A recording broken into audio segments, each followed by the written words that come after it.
Hello, hello. Thank you so very much for joining me tonight. I hope that you all are doing wonderful.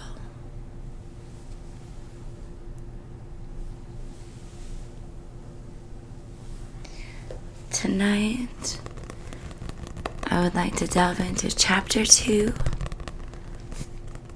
of Life After Life. This book is about near-death experiences. And like I said before, if the subject of death bothers you, that's okay. This just might not be the video for you.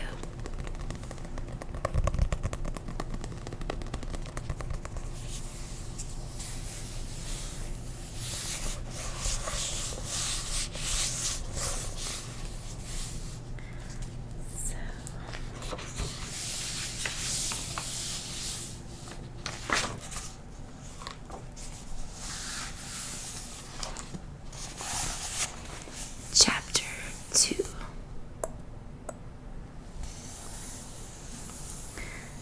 The experience of dying. A man is dying, and as he reaches the point of greatest physical distress, he hears himself pronounced dead by his doctor. He begins to hear an uncomfortable noise, a loud ringing or buzzing, and at the same time feels himself moving very rapidly through a long dark tunnel. After this, he suddenly finds himself outside of his own physical body, but still in the immediate physical environment. He sees his own body from a distance, as though he is a spectator. He watches the resuscitation attempt from this unusual vantage point and is in a state of emotional upheaval. After a while, he collects himself and becomes more accustomed to his odd condition. He notices that he still has a body, but one of a very different nature and with very different powers from the physical body he has left behind.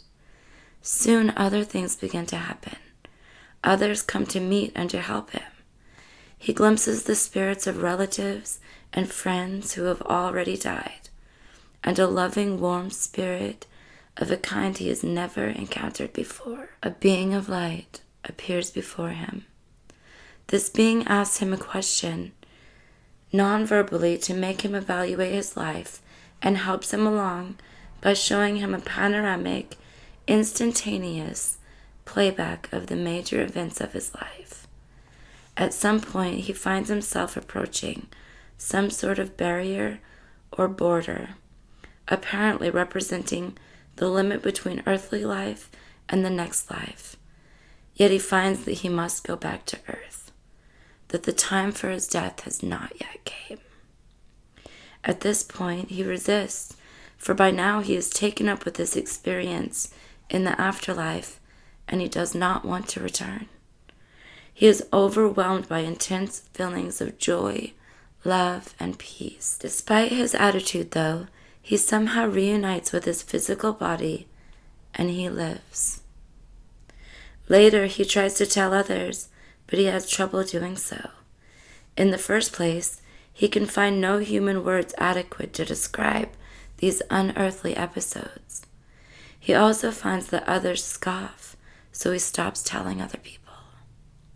Still, the experiences affect his life profoundly, especially his views about death and its relationship to life. Numerous people have told of hearing their doctors or other spectators in effect pronounce them dead. One woman related to me that, "I was in the hospital, but they didn't know what was wrong with me. So Dr. James, my doctor, sent me downstairs to the radiologist for a liver scan so that they could find out. First, they tested this drug they were going to use on my arm since I had a lot of drug allergies, but there was no reaction, so they went ahead. When they used it this time, I arrested on them. I heard the radiologist who was working on me go over to the telephone, and I heard very clearly as he dialed it, I heard him say, "Dr. James, I've killed your patient, Mrs. Martin." And I knew I wasn't dead. I tried to move or to let them know, but I couldn't. When they were trying to resuscitate me, I could hear them telling many cc's of something to give me, but I didn't feel the needles going in. I felt nothing at all when they touched me.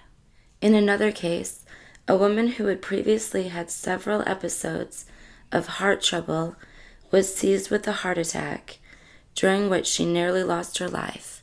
She says, "Suddenly I was gripped by squeezing chest pains, just as though an iron band had been clamped quickly around the middle part of my chest and tightened. My husband and a friend of ours heard me fall and came running in to help me. I found myself in a deep blackness, and through it I heard my husband, as if he were in great distance, saying, 'This is it this time.' And my thoughts were, 'Yes, it is.'" A young man who was thought dead following an automobile accident says, "I heard a woman who was there say, 'Is he dead?' And someone else said, 'Yeah, he's dead.'" Reports of this type accord quite well with what the doctors and others present remember. For example, one doctor told me, "A woman patient of mine had a cardiac arrest just before another surgeon and I were to operate on her. I was right there. I saw her pupils dilate. We tried for some time to resuscitate her, but weren't having any success, so I thought she was gone. I told the other doctor who was working with me, 'Let's try one more time, and then we'll give up.' This time we got her heart beating, and she came around. Later, I asked her what she remembered of her death. She said she didn't remember much about it, except that she did hear me say, 'Let's try one more time, and then we will give up.'" Feelings of peace and quiet. Many people describe extremely pleasant feelings and sensations during the early stages of their experiences. After a severe head injury, one man's vital signs were undetectable. As he says, "At the point of injury there was a momentary flash of pain, but then all the pain vanished. I had the feeling of floating in the dark space. The day was bitterly cold, yet while I was in the blackness, all I felt was warmth and the most extreme comfort I have ever experienced. I remember thinking, I must be dead." A woman who was resuscitated after a heart attack remarks, "I began to experience the most wonderful feelings. I couldn't feel a thing in the world except peace, comfort, ease, just quietness. I felt that all my troubles were gone, and I thought to myself, well, how quiet and peaceful, and I don't hurt at all." Another man recalls, "I just had a nice, great feeling of solitude and peace. It was beautiful, and I was at such peace in my mind." A man who died after wounds suffered in Vietnam says that as he was hit, he felt a great attitude of relief. There was no pain, and I've never felt so relaxed. I was at ease, and it was good. The noise. In many cases, various unusual auditory sensations are reported to occur at or near death. Sometimes these are extremely unpleasant. A man who died for 20 minutes during an abdominal operation describes a really bad buzzing noise coming from inside my head. It made me very uncomfortable. I'll never forget that noise. Another woman tells as she lost consciousness, she heard a loud ringing. It could be described as a buzzing, and I was in a sort of whirling state. I have also heard this annoying sensation described as a loud click, a roaring, a banging, and as a whistling sound like the wind. In other cases, the auditory effects seem to take a more pleasant musical form. For example, a man who was revived after having been pronounced dead on arrival at the hospital recounts that during his death experience, I would hear what seemed to be bells tingling a long way off, as if drifting through the wind. They sounded like Japanese wind bells. That was the only sound I could hear at times. A young woman who nearly died from internal bleeding associated with a blood clotting disorder says that the moment she collapsed, I began to hear music of some sort, a majestic, really beautiful sort of music. The dark tunnel. Often concurrently with the occurrence of the noise, people have a sensation of being pulled very rapidly through a dark space of some kind. Many different words are used to describe this space. I have heard this space described as a cave, a well, an enclosure, a tunnel, a funnel, a vacuum, a void, a sewer, a valley, and a cylinder. Although people use different terminology here, it is clear that they are all trying to express some one idea. Let us look at two accounts in which the tunnel figures prominently. This happened to me when I was a little boy, 9 years old. That was 27 years ago, but it was so striking that I have never forgotten it. One afternoon I became very sick, and they rushed me to the nearest hospital. They decided they were going to have to put me to sleep. I don't know why, because I was too young. Back in those days, they used ether. They gave it to me by putting a cloth over my nose, and when they did, I was told afterwards, my heart stopped beating. I didn't know at that time that that was exactly what happened to me. But anyway, when this happened, I had an experience. Well, the first thing that happened, now I'm going to describe it just the way I felt, was that I had this ringing noise. Bring, bring, bring. Very rhythmic. Then I was moving through this. You're going to think this is weird. Through this long, dark place. It seemed like a sewer or something. I just can't describe it to you. I was moving, beating all the time with this noise. This ringing noise. Another informant states, I had a very bad allergic reaction to a local anesthetic, and I just quit breathing. I had a respiratory arrest. The first thing that happened, it was real quick, was that I went through this dark, black vacuum at super speed.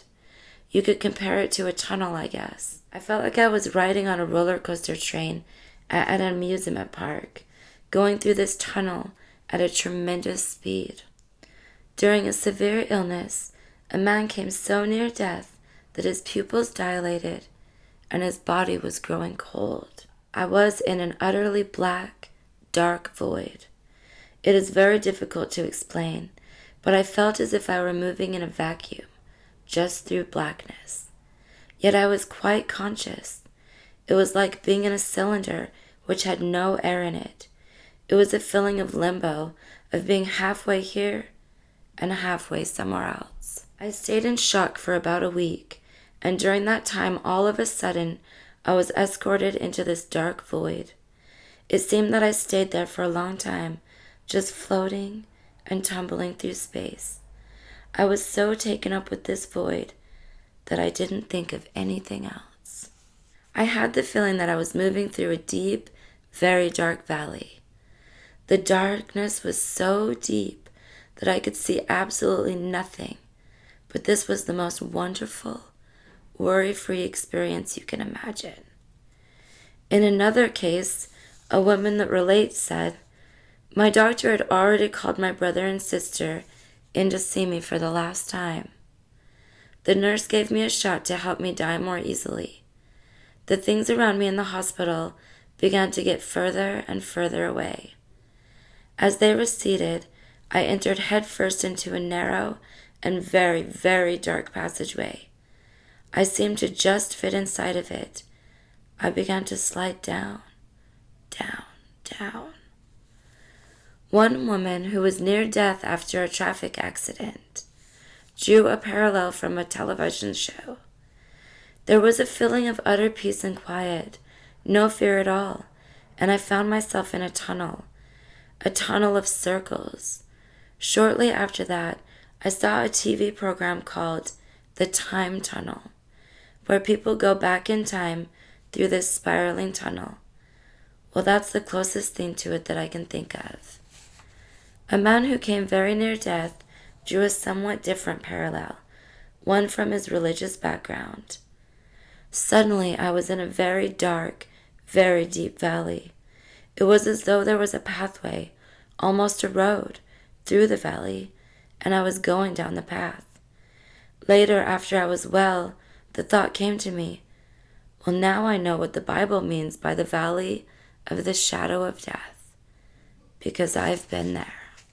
It is a truism that most of us, most of the time, identify ourselves with our physical bodies. We grant, of course, that we have minds, too. The mind, after all, might be no more than the effect of the electrical and chemical activity which takes place in the brain, which is a part of the physical body. For many people, it is an impossible task even to conceive of what it would be like to exist in any other form than the physical body to which they are accustomed. Through his rapid passage through the dark tunnel, a dying person often has such an overwhelming surprise, for at this point he may find himself looking upon his own physical body. He may feel like a spectator, or a third person in the room, or watching figures and events on stage in a play or in a movie. Let us look now at portions of some accounts. I was 17 years old, and my brother and I were working at an amusement park. One afternoon we decided to go swimming, and there were quite a few of other young people that went with us. Someone said, "Let's swim across the lake." I had done that on numerous occasions, but that day for some reason I went down, almost in the middle of the lake. I kept bobbing up and down, and all of a sudden it felt as though I were away from my body, away from everybody, in space by myself. Although I was stable, staying at the same level, I saw my body in the water about 3 or 4 feet away, bobbing up and down. I viewed my body from the back and slightly to the right side. I still felt as though I had an entire body form, even while I was outside my body. I had an airy feeling that's almost indescribable. I felt like a feather. A woman recalls, "About a year ago, I was admitted to the hospital with heart trouble. The next morning, lying in the hospital bed, I began to have a very severe pain in my chest. I pushed the button beside the bed to call for the nurses, and they came in and started working on me. I was quite uncomfortable lying on my back, so I turned over. And as I did, I quit breathing, and my heart stopped beating. Just then I heard the nurses shout, 'Code pink, code pink.' As they were saying this, I could feel myself moving out of my body and sliding down between the mattress, between the rail on the side of the bed. Actually, it seemed as if I went through the rail on the bed. Then I started rising upward, slowly. On my way up, I saw more nurses come running into the room. There must have been a dozen of them. My doctor happened to be making his rounds in the hospital, so they called him. I saw him come in too. I thought, I wonder what he's doing here. I drifted on up past the light fixture. I saw it from the side and very distinctly, and then I stopped. Floating right below the ceiling, looking down, I almost felt as though I were a piece of paper that someone had blown up to the ceiling. I watched them reviving me from up there.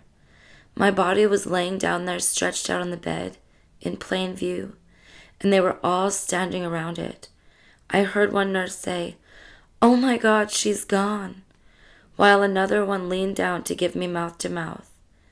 I was looking at the back of her head while she did this. I'll never forget the way her hair looked. It was cut kind of short. Just then I saw them roll this machine in there, and they put the shocks on my chest. When they did, I saw my whole body jump right off the bed, and I heard every bone in my body crack and pop. It was the most awful thing. As I saw them below beating on my chest and rubbing my arms and legs, I thought, why are they going through so much trouble? I'm just fine now. A young informant states, it was about 2 years ago. I had just turned 19. I was driving a friend of mine home in my car, and as I got to this intersection downtown, I stopped and looked both ways, but I didn't see anything coming. I pulled on out into the intersection, and as I did, I heard my friend yell at the top of his voice. When I looked, I saw a blinding light, the headlights of a car that was speeding towards us. I heard this awful sound, the side of the car being crushed in, and there was just an instant during which it seemed to be going through a darkness, an enclosed space. It was very quick. Then I was sort of floating about 5 feet above the street, about 5 yards away from the car, I'd say, and I heard the echo of the crash dying away. I saw people come running up and crowding around the car, and I saw my friend get out of the car, obviously in shock. I could see my own body in the wreckage among all those people. I could see them trying to get it out. My legs were all twisted, and there was blood all over the place. As one might well imagine, some unparalleled thoughts and feelings run through the minds of persons who find themselves in this predicament. Many people find the notion of being out of their bodies so unthinkable that even as they experience it, they feel quite confused about the whole thing, and they do not link it with death for a considerable time. They wonder what is happening to them. Why can they suddenly see themselves from a distance, as though a spectator? Emotional responses to this strange state vary widely. Most people report at first a desperate desire to get back into their bodies, but they do not have the faintest idea how to do that. Others recall that they were very afraid, almost panicky. Some, however, report more positive reactions.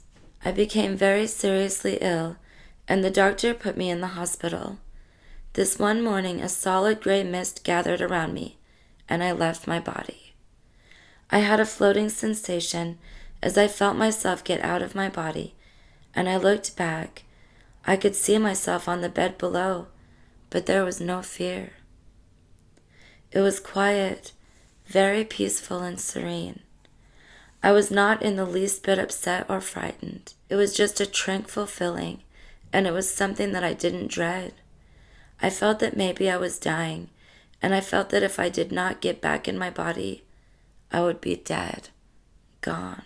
One young woman who was a nursing student at the time of her experience expresses fear. This is sort of funny, I know, but in nursing school they had tried to drill it into us that we ought to donate our bodies to science. Well, all through this, as I watched them trying to start my breathing again, I kept thinking, I don't want them to use that body as a cadaver. I have heard 2 other persons express exactly this same concern. Interestingly enough, both of them were also in the medical profession, one a physician, the other a nurse. At one time, now I know I was lying on the bed there, but I could actually see the bed and the doctor working on me. I couldn't understand it, but I looked at my own body laying there on the bed, and I felt real bad when I looked at my body and saw how badly it was messed up. I sure didn't realize I looked like that. You know, I'm only used to seeing myself in pictures or from the front in a mirror, and both of those looked flat. But all of a sudden, there my body was, and I could see it. I could definitely see it, full view, from about 5 feet away.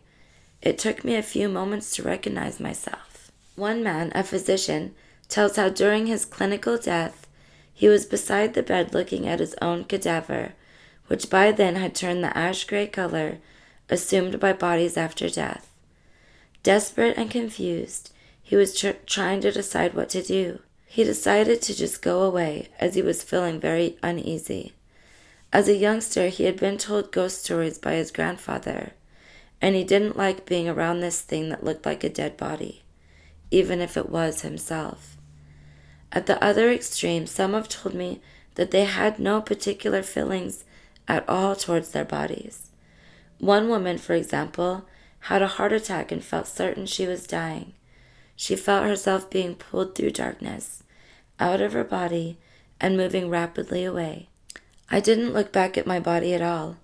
Oh, I knew it was there all right, and I could have seen it if I had looked, but I didn't want to look, not in the least, because I knew that I had done my best in my life, and I was turning my attention now to this other realm of things.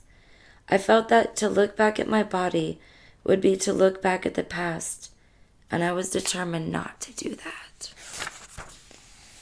I'm going to leave off there tonight, and we'll have to do a chapter 2, part 2. It's really long. I hope that you enjoy that. Thank you for listening.